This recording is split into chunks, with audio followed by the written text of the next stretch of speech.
Welcome to Take Me to the Cloud, a place for business professionals to hear insights and best practices from industry experts that combine cloud systems, operations, supply chain, and finance. Welcome to Take Me to the Cloud podcast. I'm Kim Gordon. I'm here with Walter Merkas and Yaffa Rabkin. Today, we're going to continue off of our last discussion where we discussed at a high level different types of projects and the role of project management in those projects. Now we're going to actually look at the nitty gritty of what do project managers deal with on a daily basis? What are they actually looking for throughout a project? And what skill sets do they have to employ? So, Yaffa, I think I'll just hand it over to you. Maybe you can just describe to us what your day-to-day job really looks like within a project. Sure. So when we look at a project, first of all, I think the day-to-day is very different from one project to the next, right? Because some projects are already in flight. So for the most part, you're kind of going through your traditional model of working with your internal resources, understanding where you're at on the project, really identifying if we're falling behind on anything, solving for how do we catch up with what we're falling behind, right? And then there's, the project plan, the administrative side of the house, really, of the PMO. And then with other projects, right, you might look closer to the risks and how do you mitigate risks that you continue to identify on a project and the criticality of those risks, right? So I think, again, it just really ties back into the different types of projects, ties right back into the complexity of those projects. At the core, the administration does not change from one project to the next. It's the approach, the style, and how heavy of a document or a deliverable you actually produce depending on the complexity and size of overall project. Yeah, I love where you're going with that. I think right sizing how we administer the project is the key in the beginning. And once we establish the vision and the goals of the project, et cetera, and we understand our stakeholders, we'll have to right size what tools we use. I rarely use paper anymore, I have to admit, but I still use some pretty simple Excel sheets. Sometimes that's the right approach. For example, we are right now doing a construction company with a yard and inventory, and adding a tool like Smartsheet or the complexity of Microsoft Project or something like that is just too much. So I like the way you talk about right sizing not only our effort and level of effort and the administration, but what tools we might use, if I could bring that in there, as we start to establish, what our checklist will look like and things like that. So Yaffa, as you start to think about, resourcing and scheduling those resources, what are some of the things you're thinking about on the project? Just as you're starting to roll into the project, you're starting to think about those things. Maybe just talk a little bit about that and then dump it over to Kim after. I want to hear her perspective on it as well.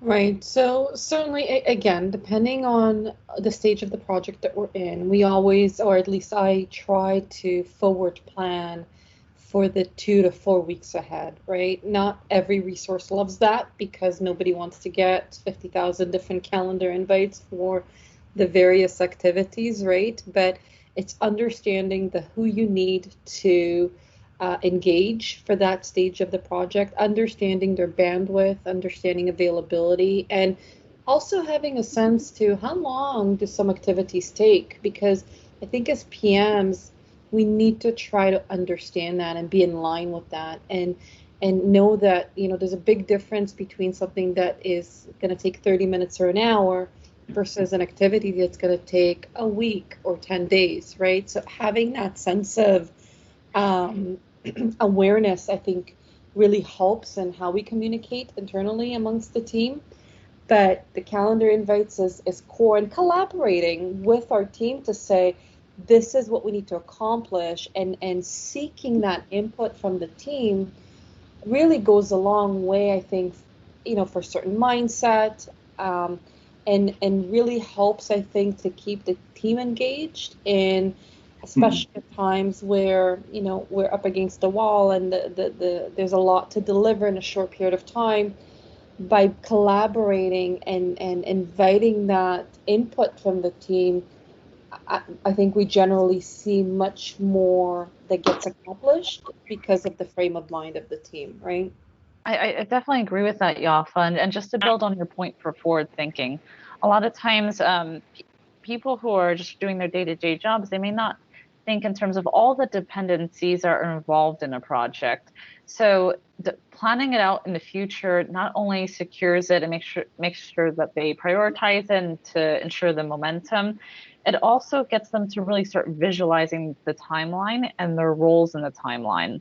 So I think scheduling goes hand in hand with setting those expectations. It's really tying into, okay, so for X amount of weeks, you're going to be working on this activities or these different work streams. So it really delineates for them. And then that's how you really um, figure out your different work stream teams as well. Sometimes a very complex project can have five different teams working on several different things at once. And I think it really helps distinguish it. Of course, you communicate the timeline in different ways, but this helps this is really the end result. You understand where your role is and when it's going to be executed.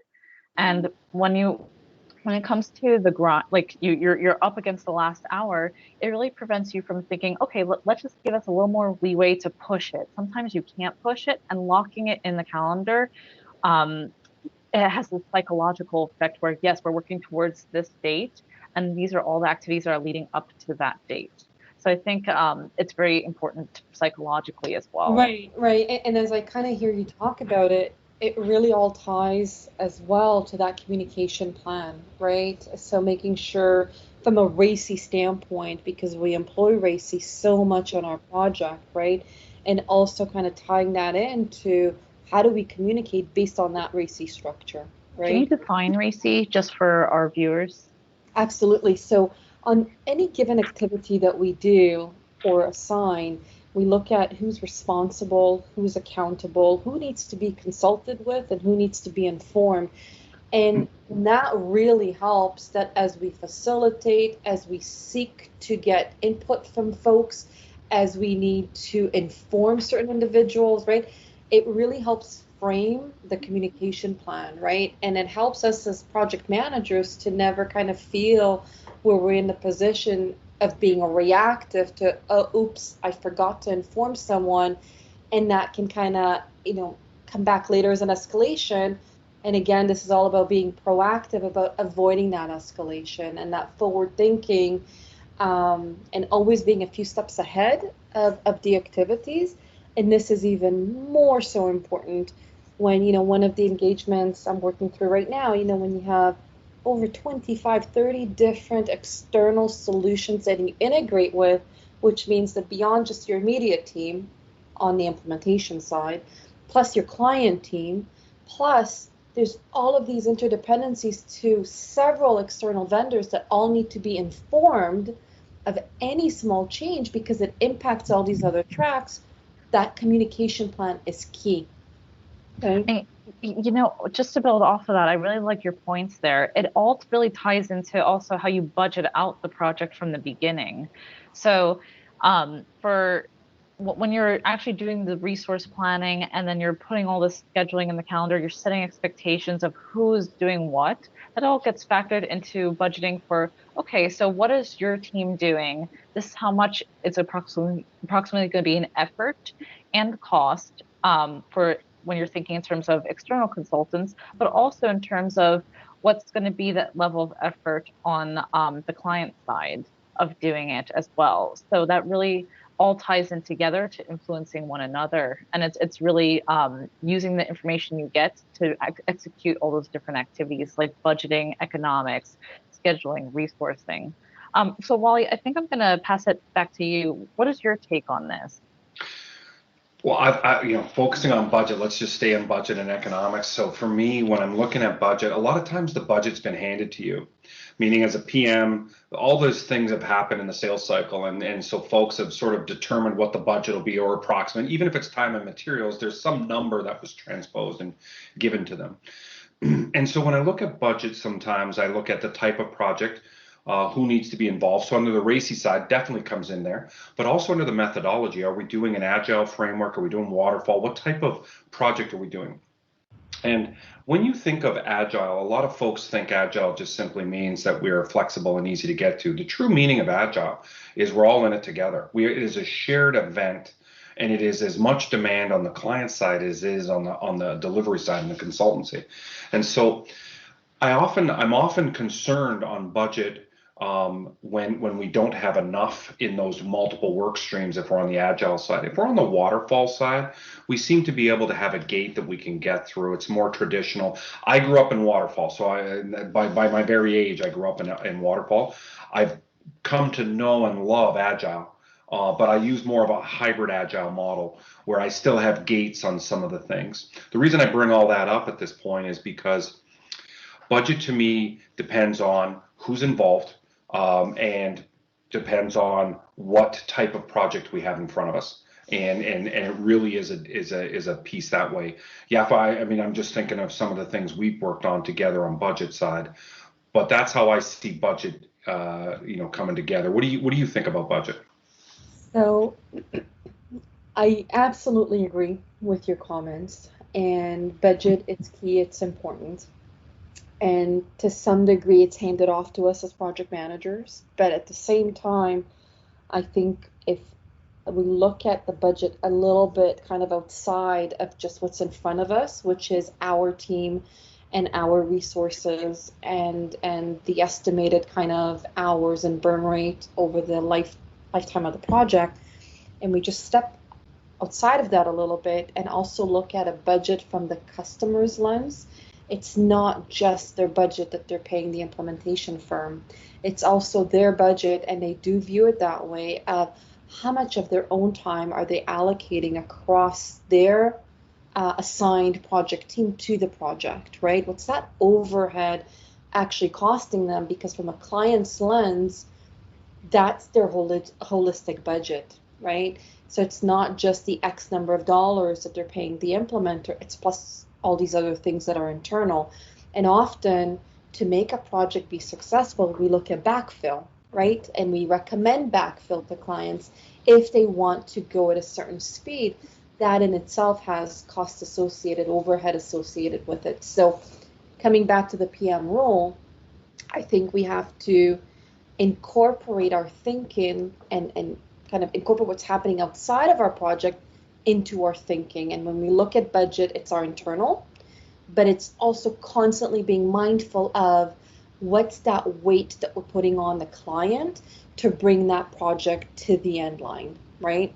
To our go live and beyond go live. And how do we support past go live, and who supports during go live and onwards, right? And that transition period between the implementation and the client. And to me, just again, tying this back to budget, it's all of these pieces at minimum, right? I love where you're going with that, because you really emphasize the flexibility you need in a project as the project evolves over time. So while a PM simultaneously has to keep the budget, it's also recognizing how the project is evolving. How is it changing from what we originally said? And it's keeping that in scope a little bit, but it's also adapting to the needs of the project, the client, and your own teams. And that can be managed through like formal governance structures like change orders to a project, having regular steering committees with leadership to communicate, hey, there's a timeline risk, a budget risk, a scope risk. How do you want to handle that going forward? Or we anticipate XYZ is dependent on this, and it may result in that. So just be mindful. So I think the communication structure comes in here too, because you need to communicate early before those impacts actually hit, and then come up with a plan of how you're going to address it and adjust your scoping, your budget. Right, right. I would even say, sometimes we really have to lean on being intuitive as well, and that in constant temperature check of how is our internal team doing? What are the moods like? Who's burning out? Or even on the client side, we do a lot of our work over the phone, right?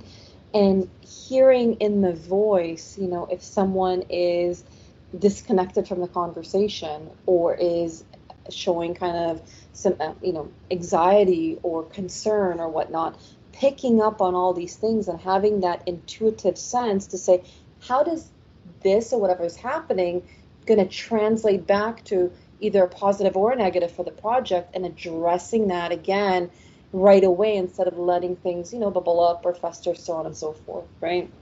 Yeah. Yeah, I like that a lot.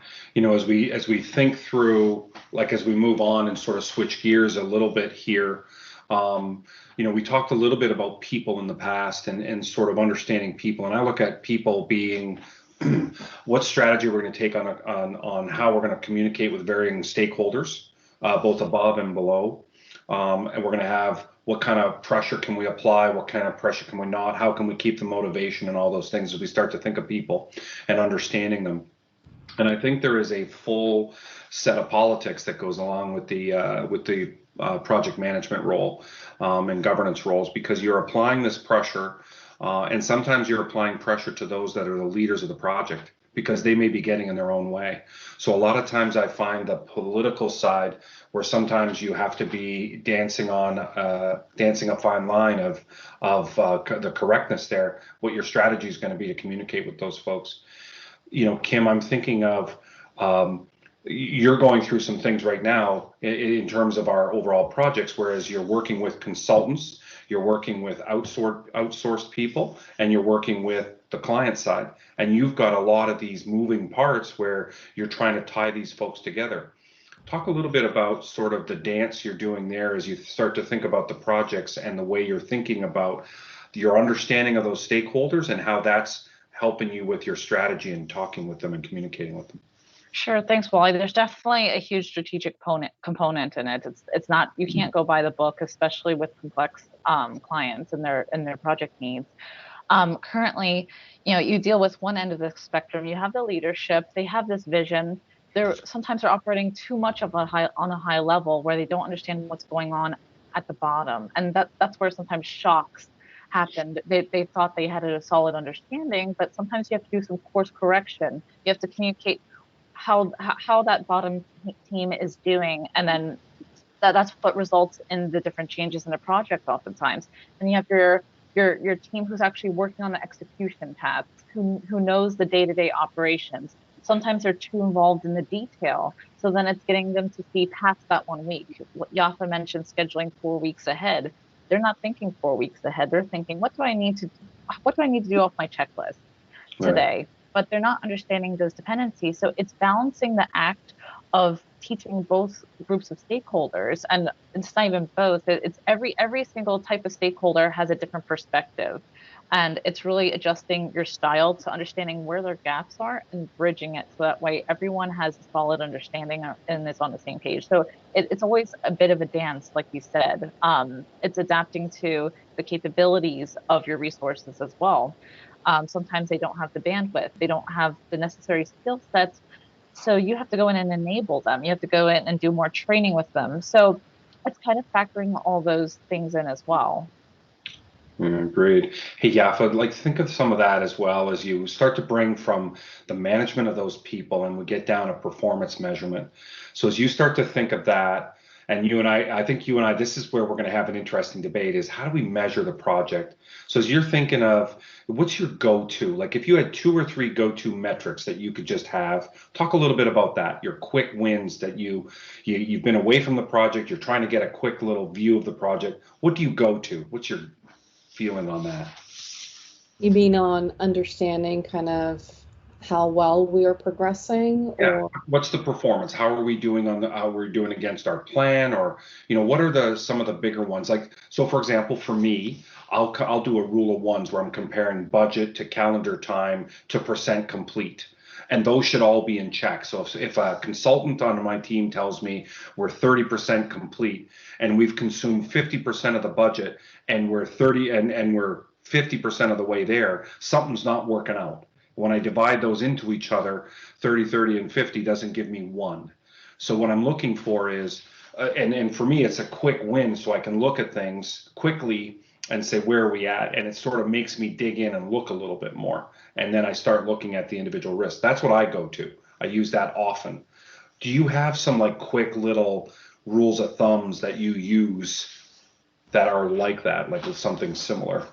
I do, and I use a blend of whether it is the budget consumption to date versus, like you said, where we're at in terms of percent complete on the project, but what defines percent complete? Yes. Because we really need to look at what sections of or what areas of an application we're trying to configure and get ready, and it's really a percent complete in the stage of the project that we're in. And as much as, we've got some tools that we use to give us those numbers, I think that I take that and I really blend it with my interviews with my teams, because to me that gives me a real kind of temperature check from my entire team, and you will get a different update from the lens of the multiple consultants you have. And then I take that and I embed the third layer, which is, what does my client think? What is my client's perception of where are we at on the project? And I really just blend all three things to really give me a true health check on where am I really at in the project. And you and I refer to it as a heat map. And when we look at a project, right, we look at all the core project stages and all the core deliverables within those stages, and understanding the heat map on how well we're doing, right? Are we in the red? Are we in the green? Are we in the yellow? Do we have some concerns, right? So that is what I use. And maybe it doesn't really address your key word there, which is the quick way of looking at things. But to me, that is kind of the approach that I use. The way I like to think of it too is, Yaffa, you mentioned earlier, like measuring what your risks are, your issues, your action items, your decisions, and you have different registers to manage these things. And it's really, okay, so if we have issues, how are we working through it? And did we mitigate those? And then if that's communicated, that already marks progress through some significant action items. And it's really just tracking to see what's outstanding. And as we progress through, did we neglect anything? And do we need to, because sometimes when you're going through a project, everything's going so rapidly and there's so many parts to juggle. Sometimes there's major things you miss that maybe is not impacting you now, but maybe down the line at the end, that's where it all starts accumulating and you have to make up and tie up the loose ends. So it's really making sure, kind of doing a project review once in a while, going back on what did we do, really go through the risks and issues. Did we truly address this, or did we slap a Band-Aid on it or defer it till later? So I think it's also important to be very retrospective in that sense as well. Oh, absolutely. And I'd love to continue that comment about, if we find anything, if we ever throw anything under the rug, you cannot hide from it in an ERP implementation. It will find its way to bubble right back up. So, right. So I think that's a big one. And we need to identify what those are. And sometimes we unintentionally kind of leave things off, right? But they will end up bubbling up to the surface, right? Yeah, agreed. And I think we're bumping against the end of our show today, but the one thing here is the people side. And so as I start to just think of our own consultants that we're managing, and I look at each consultant, and some are, oh yeah, that's done, and we know it's not even close to being done. Whereas some are, oh, I got so much to do, I'm never going to make it. And so we have to sort of balance this out. So what I was going to say on just closing that piece out is, I feel like the people side of our own project management is very important as we establish relationships, as we try to help them see that we can all get through this together. Many times a consultant will look at the overall framework and think, oh my gosh, we're never going to get through this. And I think at the end of the day, we have to sort of help them see that we can take it in bite-sized chunks, little by little, and get there. And then with others, the sheer vastness of it isn't so bothersome. They just can't seem to hunker down and get through each individual task, that they skip across and half finish this and half finish that. So together, I think that's really our role as project managers, is to tie all that together, get the team working together in the best possible way we can as we sort of measure the performance overall of the project. And Kim, I know we're bumping up the back, so I'm going to turn it back over to you and go ahead. Sure. So yeah, I think this was a great discussion. I think what I really got out of this was that a project manager is really a psychologist. So I think that's an essential skill to have. But thanks for listening. We really enjoyed having this conversation with Yaffa and Wally. Take care, and we'll see you next time. You've been listening to Take Me to the Cloud. Thanks for joining us. Don't forget to subscribe to be alerted of new episodes. For more information, visit withum.com.